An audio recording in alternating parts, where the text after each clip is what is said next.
Breaking news out of the WNBA world. The players just handed their union leadership one of the most powerful weapons in labor negotiations, the right called strike, and they did it with numbers we almost never see in pro sports. At the same time, the season is already over, the CBA clock is ticking, and there are serious questions about whether this is smart strategy, political theater, or something in between.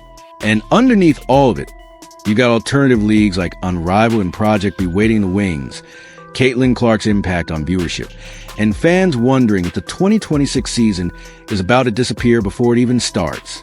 Everything in this video is based on public statements, reported numbers, and what players, media, and the league have already put out there. It's for entertainment and informational purposes only. We're going to walk through the facts, the arguments, and the potential fallout, and you can decide where you stand. Here's what happened in a sentence. The Women's National Basketball Players Association, the WNBPA, announced that its members voted to authorize the executive committee to call a strike when necessary in response to the current state of collective bargaining negotiations with the WNBA and team owners. Now let's unpack that. According to the union, 93% of eligible players took part in the vote. That's already eye-catching.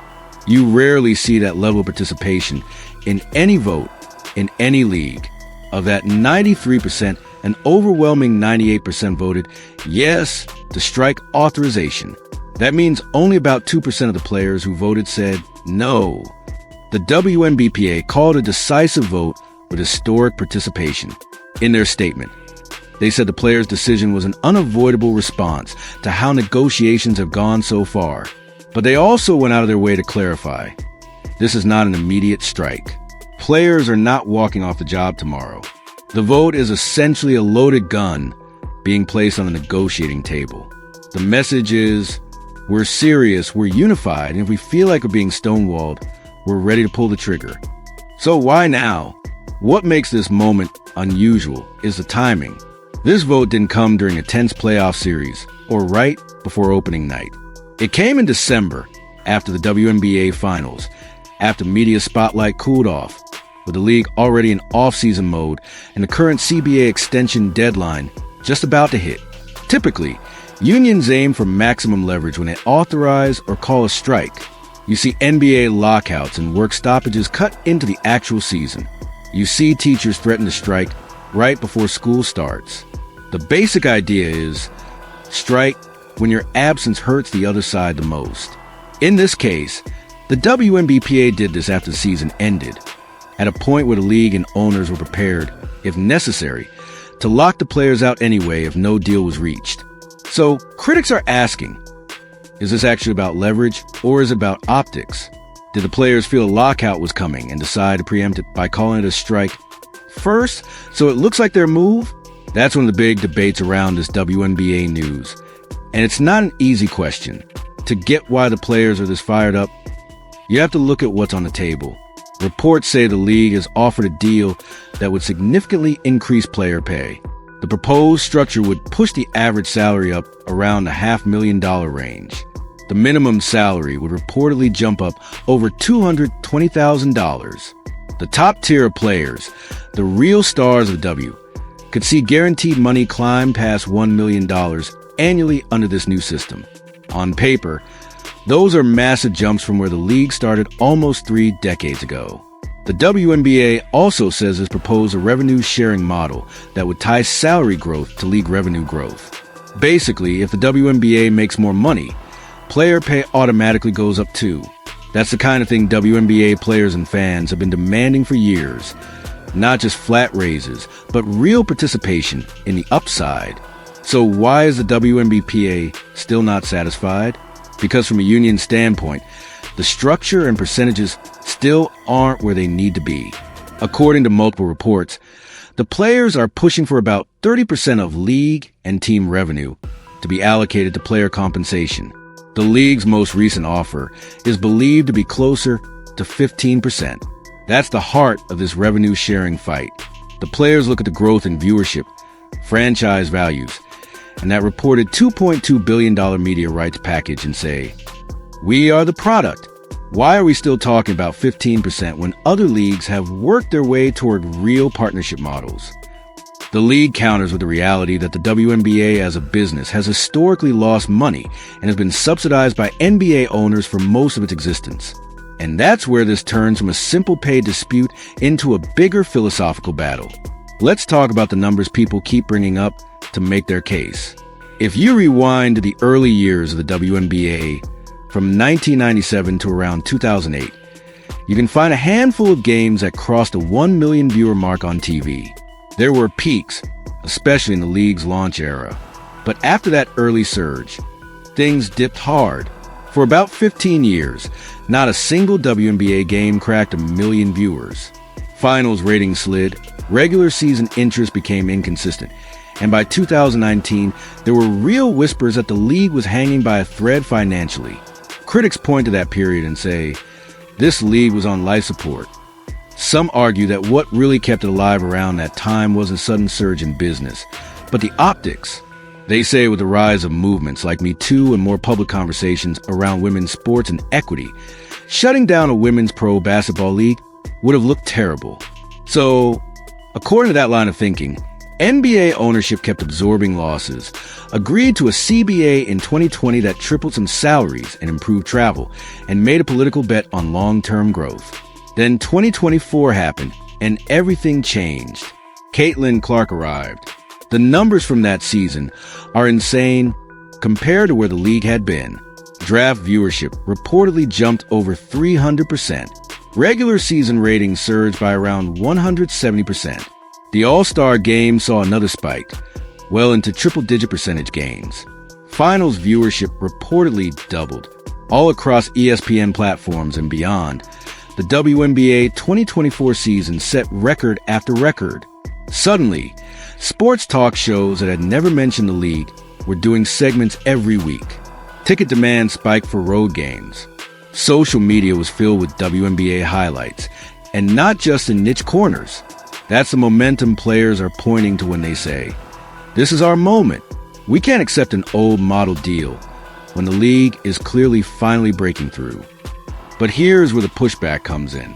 The league still isn't profitable in the way the NBA is.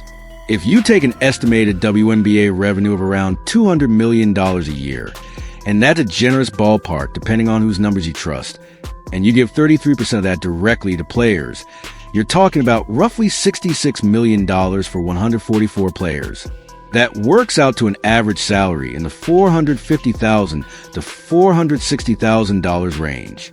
And that's almost exactly what the league says it's already offering an average pay under the new structure.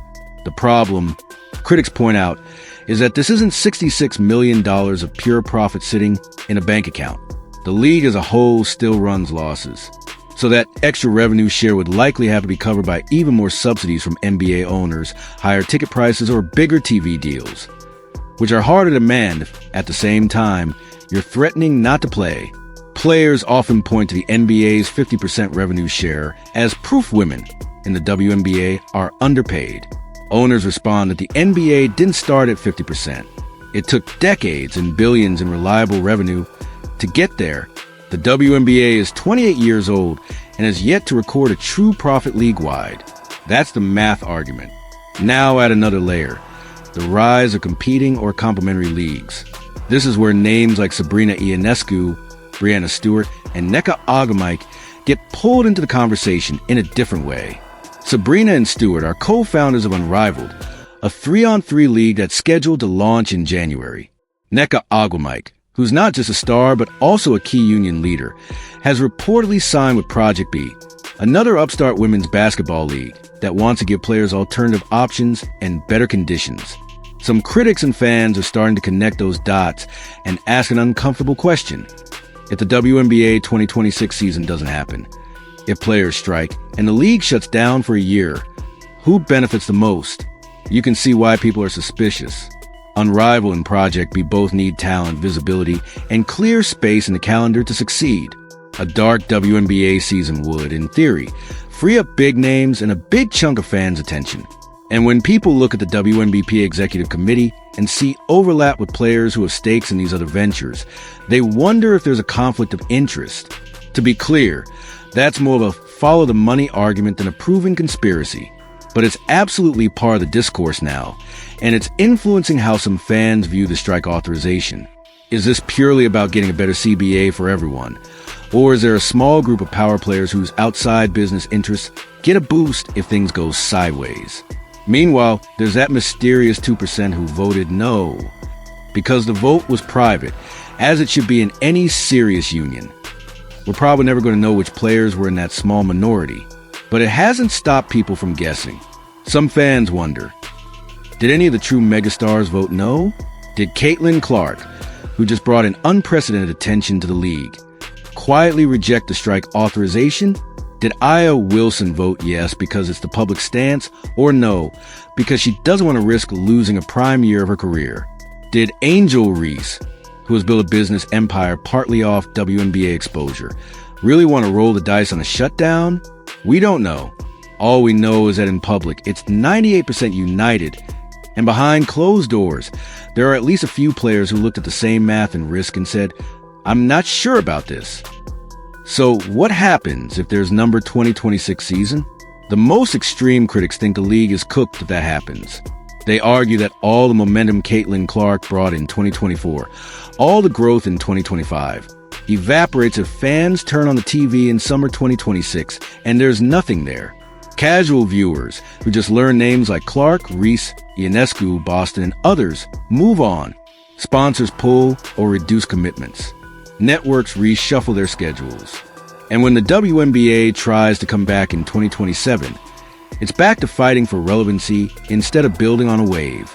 In that scenario, only a handful of people clearly win, mainly those with strong endorsement deals or ownership stakes in other leagues.